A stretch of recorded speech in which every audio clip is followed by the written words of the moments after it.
नमस्कार, मैं हूं मनोज मानस। उत्तर प्रदेश की खबरों में आपका स्वागत है। खबरों का रुख करेंगे उससे पहले देख लेते हैं इस वक्त की अहम सुर्खियां। अनुदानित मदरसों पर कसा शिकंजा, उपस्थिति प्रमाण पत्र के बाद ही मिलेगा वेतन। शमसुल हुदा केस के बाद सरकार का फैसला। भाजपा हिंदुस्तानियत पर पैदा कर रही संकट, अखिलेश यादव ने कहा देश में एक ही तरह की विचारधारा थोपने की कोशिश। अयोध्या में 3 दिन रहेंगे संघ प्रमुख, ध्वजारोहण समारोह में होंगे शामिल। पीएम मोदी से होगी मुलाकात। 69,000 शिक्षक भर्ती में आरक्षण के मामले में सुप्रीम कोर्ट में 18 नवंबर को होगी सुनवाई। कई बार सुप्रीम कोर्ट में टला है पूरा मामला। कोहरे से 15 घंटे तक स्पेशल ट्रेनें लेट, यात्री हो परेशान। 835 यात्रियों ने रद्द की यात्रा। और यूपी में समय से पहले शीतलहर, 7.8 डिग्री न्यूनतम तापमान के साथ कानपुर रहा सबसे ठंडा। अनुमानित। आप देख रहे हैं के न्यूज, खबरों का सारथी। और अब खबरें विस्तार से। आपको बता दें, अनुदानित मदरसों पर अब शिकंजा कसना शुरू कर दिया है सरकार ने। अनुदानित मदरसों को अब यहां पर खास तौर पर उपस्थिति चेक की जाएगी। उससे पहले लखनऊ से अहम खबर सामने आ रही है। लखनऊ से ये खबर आपको दिखाएंगे। डॉक्टर अंबेडकर परिनिर्वाण दिवस, बसपा की रैली। बसपा प्रमुख मायावती कर सकती हैं बड़ी रैली। 6 सितंबर को नोएडा में रैली को संबोधित करने की योजना।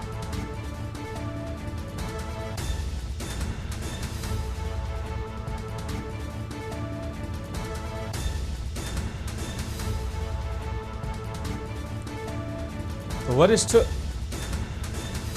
रैली में मायावती के साथ आकाश आनंद के साथ ही वरिष्ठ जो नेता हैं वो शामिल रहेंगे, मौजूद रहेंगे। बिहार चुनाव के बाद कार्यकर्ताओं का बढ़ाएंगे मनोबल। इस वक्त की अहम खबर आपको राजधानी लखनऊ से दिखा रहे हैं। डॉक्टर अंबेडकर परिनिर्वाण दिवस पर बसपा की रैली संभव। लखनऊ से अहम खबर, डॉक्टर अंबेडकर परिनिर्वाण दिवस पर बहुजन समाज पार्टी रैली कर सकती है।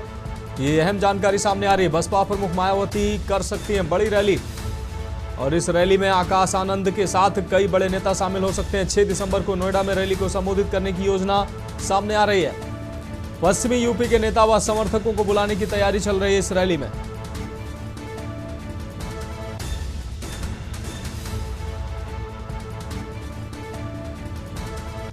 तो रैली में मायावती के साथ आकाश आनंद मौजूद रहेंगे।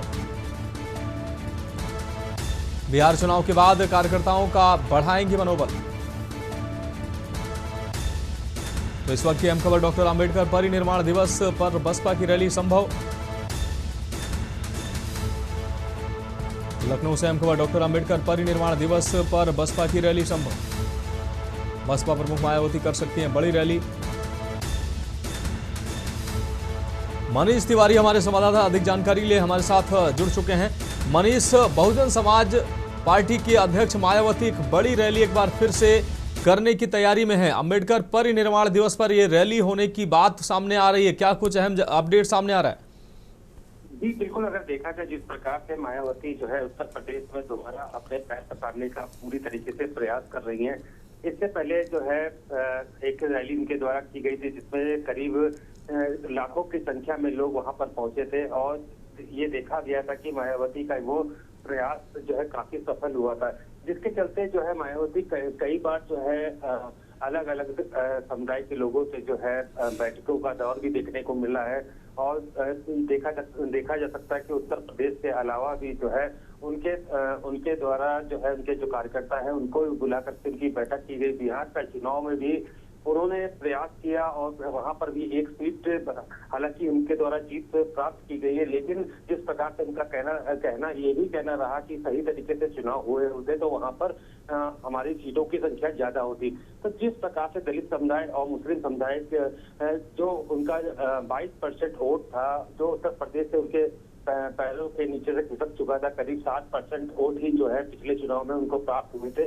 वहीं पर जो है मायावती दोबारा जो है उन वोटरों को वापस जोड़ने के लिए जो है फिर एक दूसरी रैली का किया उनकी द्वारा जो है आयोजन करने की तैयारी की जा रही है। जो पार्टी के कार्यकर्ता हैं उनके द्वारा ये तैयारी में जुट गए। जिस प्रकार से 6 दिसंबर को माना जा रहा है कि पश्चिम के गौतम बुद्ध नगर में जो है ये रैली देखने को मिल सकती है, क्योंकि जिस प्रकार से देखा जाए लखनऊ के बाद जो है पश्चिम के जो कार्यकर्ता है, क्योंकि मायावती की बहुजन समाजवादी पार्टी पश्चिम में काफी मजबूत है और उसी को देखते हुए अपने जो उनकी जो कार्यकर्ता है और उनके जो वोटर हैं जो उनसे दूरी बना चुके थे, उनको वापस जोड़ने का एक प्रयास फिर एक किया जा रहा है। और ये इस योजना के इस रैली की योजना के अंतर्गत जो है 6 दिसंबर की पूरी तरीके से तैयारी की जा चुकी। अभी ऑफिशियली जो है अनाउंसमेंट नहीं किया गया है, लेकिन जिस प्रकार से माना जा रहा है कि मायावती अब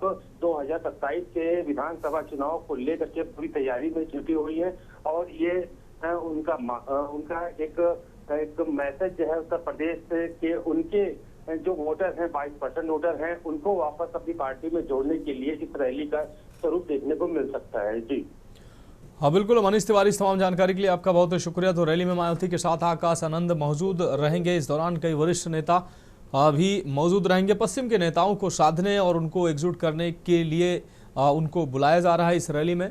डॉक्टर भीमराव अम्बेडकर परिनिर्माण दिवस में बसपा रैली कर सकती है, ये बात सामने आ रही है। लखनऊ से एक खबर आपको दिखा रहे हैं। बसपा प्रमुख मायावती कर सकती हैं बड़ी रैली।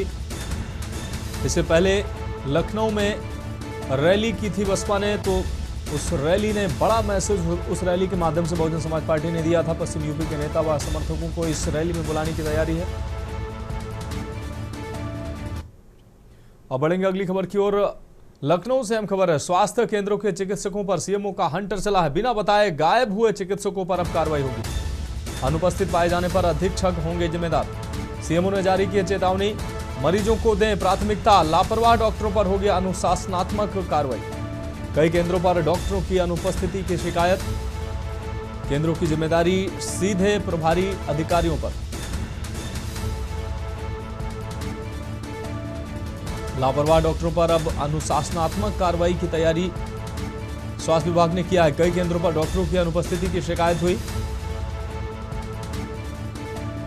केंद्रों की जिम्मेदारी अब सीधे प्रभारी अधिकारियों पर। तो स्वास्थ्य केंद्र चिकित्सकों पर अब सीएमओ का हंटर चला है। इस वक्त की अहम खबर आपको दिखा रहे हैं। लखनऊ से अहम खबर, स्वास्थ्य केंद्र के चिकित्सकों पर सीएमओ का हंटर। बिना बताए गायब हुए चिकित्सकों पर अब कार्रवाई होगी। अनुपस्थित पाए जाने पर अधीक्षक जिम्मेदार होंगे।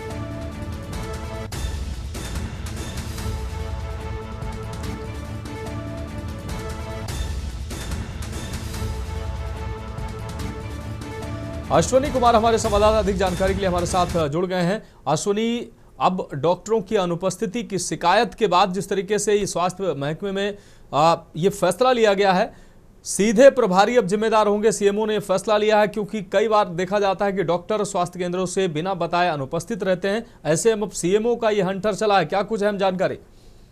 बिल्कुल, अभी आपको अपने पिछले दिन देखा होगा कि तमाम जिलों से खबरें आ रही थी जहां पर चिकित्सक अनुपस्थित थे और वो जो अनुपस्थित थी वो कहीं ना कहीं महीनों सालों तक हो जाती थी, जिसके बाद उत्तर प्रदेश के उप मुख्यमंत्री प्रदेश पाठक का हंटर चला था और तमाम चिकित्सकों को बर्खास्त किया गया था।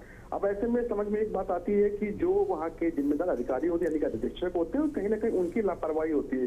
अगर कोई चिकित्सक जो है गायब हो रहा तो निश्चित तौर पर उसकी जानकारी अगर उच्च अधिकारी को समय से दे दी जाए तो निश्चित तौर पर एक तो जनता का नुकसान नहीं होगा, जो परेशान लोग आते हैं उनका नुकसान नहीं होगा, दूसरी ओर कहीं ना कहीं सरकार को भी और विभाग को भी राहत मिलेगी। लेकिन ना अधीक्षकों की लापरवाही के चलते ये जो अधीक्षक चिकित्सक होते हैं वो कहीं ना कहीं गायब रहते हैं। लेकिन आप उत्तर प्रदेश की राजधानी लखनऊ के सीएमओ है, उन्होंने साफ तौर पर कहा है कि अगर कोई भी चिकित्सक अब स्वास्थ्य केंद्रों से गायब रहेगा तो उसके जिम्मेदार सीधे तौर पर वहां के अधीक्षक हो गया और उनके पर कार्रवाई होगी। इसको लेकर के बाकायदा उन्होंने सभी जो स्वास्थ्य केंद्र है वहां के अधीक्षकों को नोटिस भी जारी कर दिया है और उनका साफ कहा है कि अगर कहीं पर भी चिकित्सक गायब है तो तत्काल प्रभाव से अगले 1 दिन के या 2 दिन के अंदर इसकी सूचना सीएमओ ऑफिस को देनी होगी। जी हाँ बिल्कुल अश्विनी, इस तमाम जानकारी के लिए आपका बहुत शुक्रिया। तो सीएमओ ने जारी की चेतावनी, मरीजों को प्राथमिकता देने की बात कही है। लापरवाह डॉक्टरों पर अब अनुशासनात्मक कार्रवाई की तैयारी की गई है।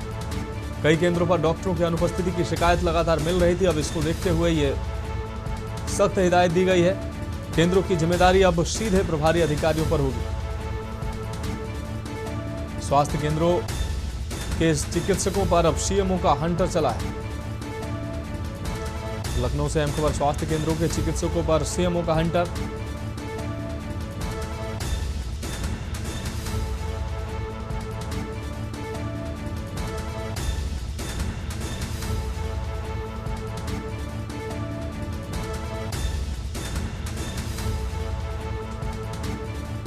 ये अहम खबर आपको दिखा रहे हैं, सीएमओ ने जारी की है चेतावनी, लापरवाह डॉक्टरों पर होगी अनुशासनात्मक कार्रवाई। अब बढ़ेंगे अगली खबर की ओर। हापुड़ में शादी की खुशियां मातम में तब्दील हुई हैं। दोस्तों के साथ खेत पर गए युवक की मौत हुई है।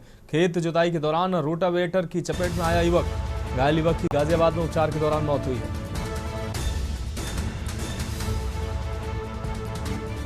हालांकि हत्या की आशंका भी जता रही है पुलिस, हालांकि जांच में जुटी हुई है। दिल्ली का रहने वाला था मृतक युवक।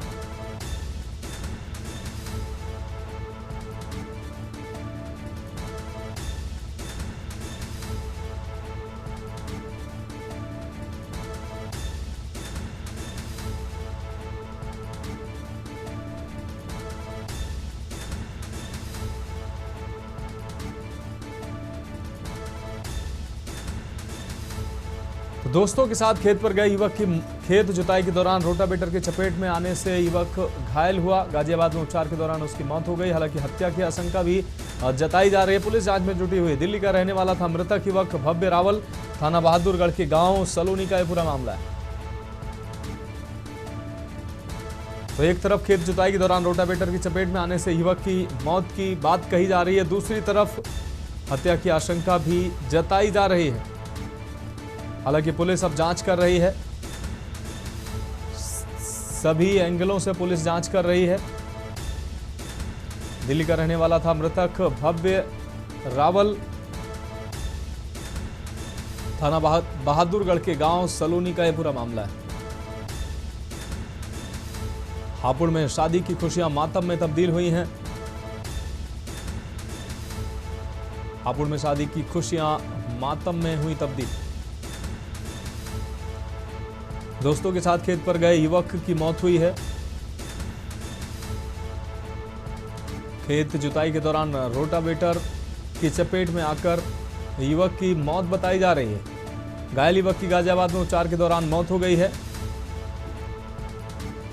वहीं दूसरी तरफ हत्या की भी आशंका जताई जा रही है। पुलिस इसकी जांच में जुटी हुई है। दिल्ली का रहने वाला था मृतक युवक भव्य रावल।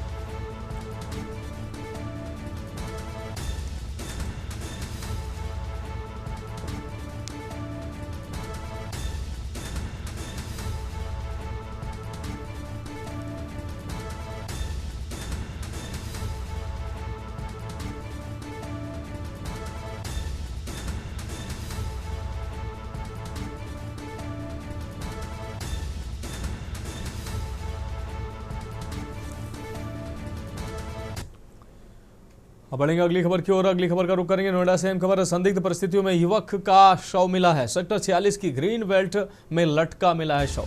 सेक्टर 45 चौकी से 200 मीटर की दूरी पर यह शव बरामद हुआ है। हत्या की जताई जा रही आशंका। मौके पर पहुंची पुलिस।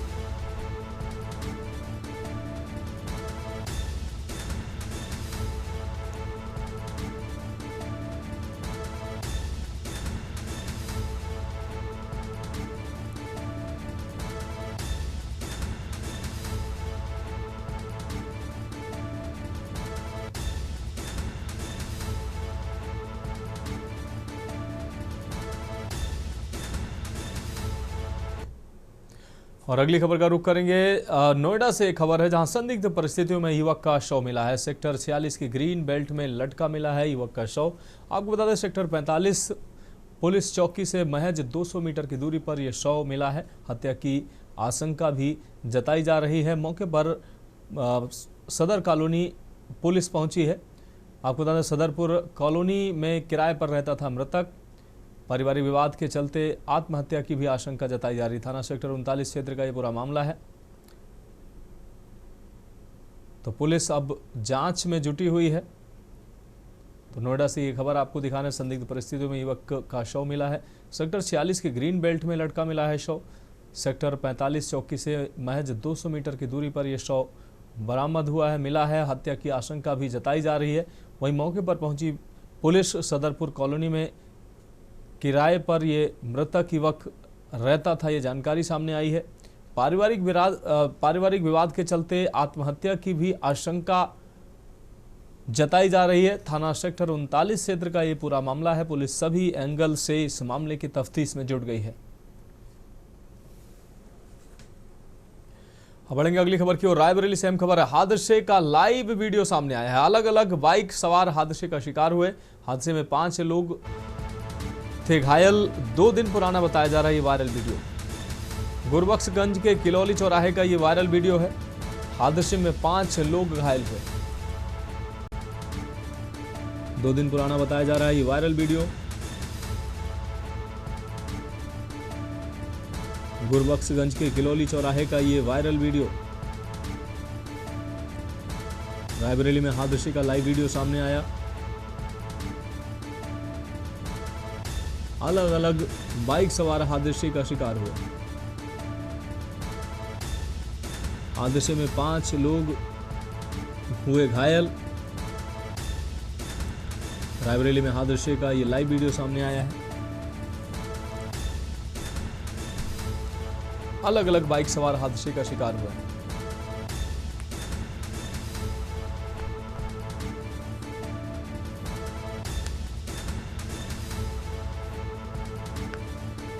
दो दिन पुराना बताया जा रहा है वायरल वीडियो।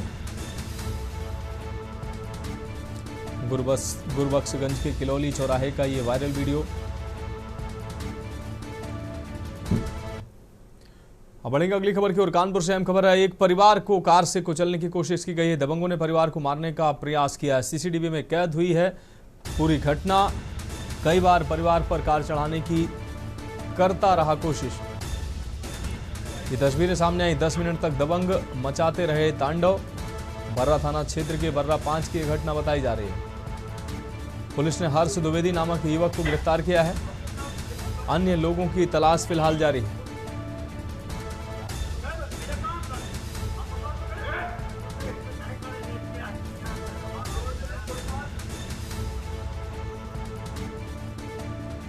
बर्रा थाना के बर्रा 5 की यह घटना बताई जा रही है। पुलिस ने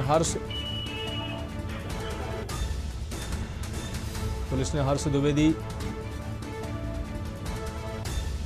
को अरेस्ट किया है। आपको बता दें, एक परिवार को कार से कुचलने की कोशिश की गई। दबंगों ने परिवार को मारने का प्रयास किया। सीसीटीवी में कैद हुई है घटना। कई बार परिवार पर कार चढ़ाने की कोशिश करता रहा आरोपी। 10 मिनट तक दबंग तांडव मचाते रहे।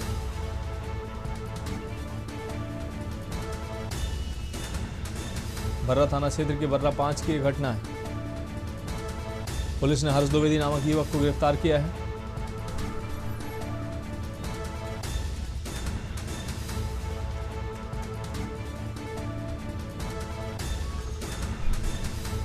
कानपुर से अहम खबर। एक परिवार को कार से कुचलने की कोशिश की गई।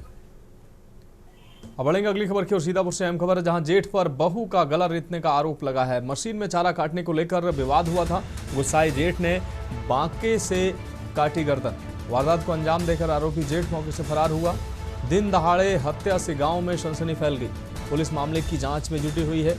रामपुर मथुरा थाना क्षेत्र के तुताहीपुर गांव की यह घटना है।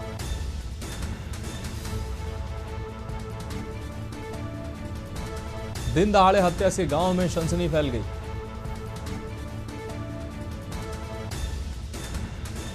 पुलिस मामले की जांच में जुटी हुई है।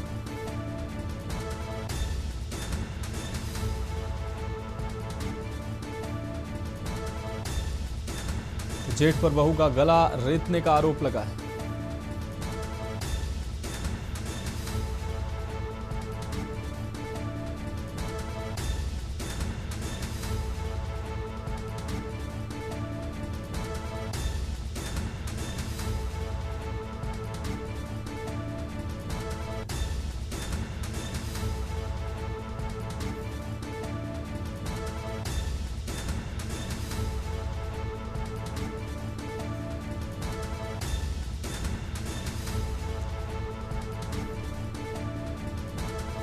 पुलिस मामले की जांच में जुटी हुई है। रामपुर मथुरा थाना क्षेत्र के तुताहीपुर गांव की यह घटना है। जेठ पर बहू का गला रेतकर हत्या करने का आरोप लगा है।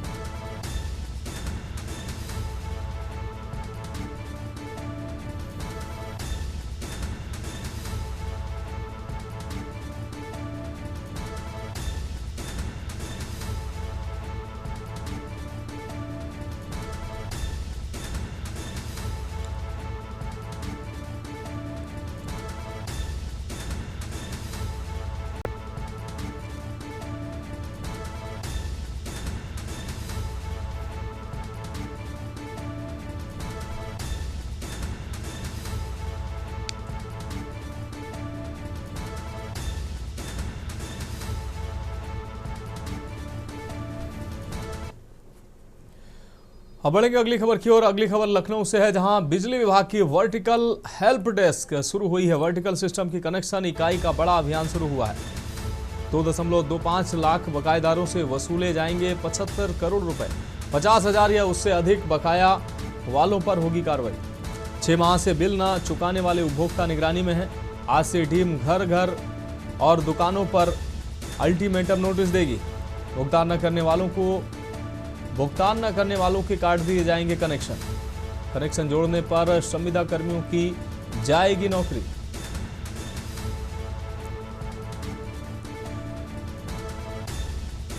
भुगतान न करने वालों के काट दिए जाएंगे कनेक्शन।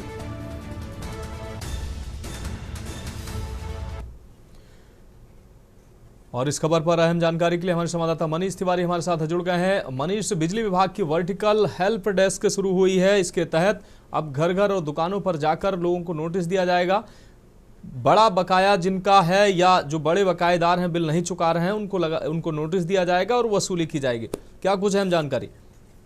जी बिल्कुल, देखा जाए जिस प्रकार से बिजली विभाग के द्वारा जो है वर्टिकल हेल्थ डेस्क की शुरुआत की गई है और इस शुरुआत के मद्देनजर जिस प्रकार से जो है अब तक देखा जाए तो 75 करोड़ रुपए की राशि जो है 2.25 लाख बकायेदारों पर बाकी है। और जिस प्रकार से इस तैयारी के अंतर्गत जो है 6 माह के अंदर इस बिल को चुकाने के लिए जो है उनको नोटिस जारी किया जाएगा। नोटिस जारी न करने के बाद अगर उनके द्वारा जो है बकाये बिल का भुगतान नहीं किया जाएगा तो उनके खिलाफ जो है कार्रवाई की जाएगी, उनके कनेक्शन को काट दिया जाएगा। तो कहा जाए जिस प्रकार से कनेक्शन जोड़ने पर अगर कोई भी संविदा कर्मी जो है उनका कनेक्शन जोड़ता है तो उसके प्रति भी कार्रवाई की जाएगी। हेल्प डेस्क के द्वारा एक और चीज इसमें सम्मिलित है, जिस प्रकार से पहले कनेक्शन करके जो है चोरी के मामले भी देखने को मिलते थे। उसमें कोई भी संविदा कर्मी या कोई भी वहाँ का बिजली कर्मचारी जो है पहुंच करके जो है वहाँ पर पैसे की लेन देन करके जो है कनेक्शन को नहीं हटाता था।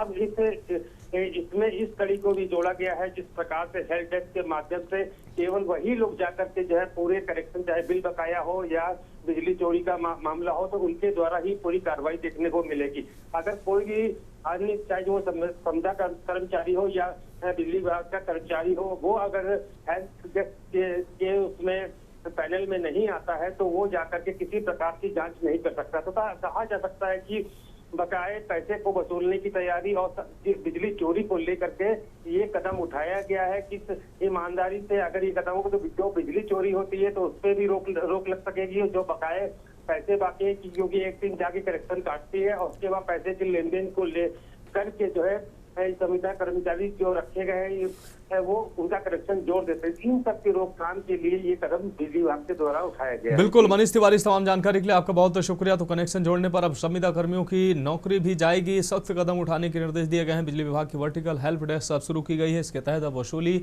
की जाएगी और इसके लिए नोटिस जारी किए जा रहे हैं।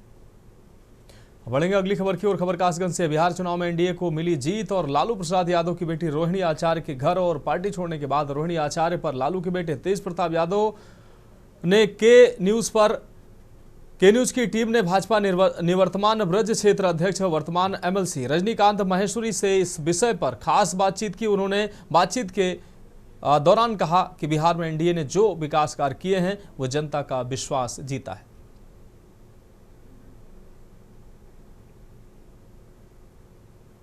बिहार में एनडीए के चुनाव की जीत के बाद मेरे साथ मौजूद है इस समय एमएलसी रजनीकांत माहेश्वरी। उनसे पूछते हैं बिहार में जो जीत हुई है उससे क्या कहते हैं। बिहार में बाबू जी, बिहार में जीत हुई है उसके लिए क्या कहेंगे? एनडीए की जीत हुई है, एनडीए के द्वारा जो विकास किया गया और जनता का विश्वास जो हमने जीता है, महिलाओं को, पुरुषों को और किसानों को जो हमने सुविधाएं दी, हमने सड़कें बनाई हैं, उद्योग बनाए, रोजगार दिए, ये उसी का तो परिणाम है। एब्सोल्यूट मेजॉरिटी एनडीए की आई है और आगे भी आती रहेगी। नेताओं का कहना है कि बिहार चुनाव के दौरान, आचार संहिता के दौरान एनडीए की सरकार ने 10-10 हजार रुपए महिलाओं को दिए हैं, ये आरोप लगा रहे हैं, इसके बारे में क्या? उनका काम तो आरोप लगाने का, हमारा काम देने का है। अब तो रिश्वत थोड़ी बांटी है। नहीं, प्रसाद यादव की लड़की ने जो विघटन किया है अपने पिता से, उसके बाद उनके भाई ने, रोहिणी के भाई ने एक बयान जारी किया है कि ऐसे गद्दारों को जमीन में गाड़ देंगे, उसके बारे में क्या कहेंगे? बिना पढ़े लिखे लोग हैं, खराब भाषा का इस्तेमाल करते हैं। उन्होंने जिस तरह की खराब भाषा की है और जिस भाषा का उपयोग किया उसकी हम निंदा करते हैं। और उसकी बेटी ने जो साहस दिखाया है और उसकी बहन ने जो साहस दिखाया है, उसके मुताबिक बिहार चुनाव के बाद उत्तर प्रदेश में भी चुनाव होना है, उससे पहले जिला पंचायत का भी चुनाव होना, उसके बारे में क्या कहते हैं? मैं तो इतना जानता हूँ, कभी मैं क्षेत्रीय अध्यक्ष था और मेरे कार्यकाल में चुनाव हुए। भारतीय जनता पार्टी ने एक सीट छोड़कर सारी सीटें। ये थे मेरे साथ एमएलसी रजनीकांत माहेश्वरी जी, कासगंज से न्यूज इंडिया के लिए प्रशांत स्वामी। फिलहाल खबरों में अभी के लिए मेरे साथ इतना ही, मुझे दीजिए इजाजत और आप देखते रहिए के न्यूज इंडिया।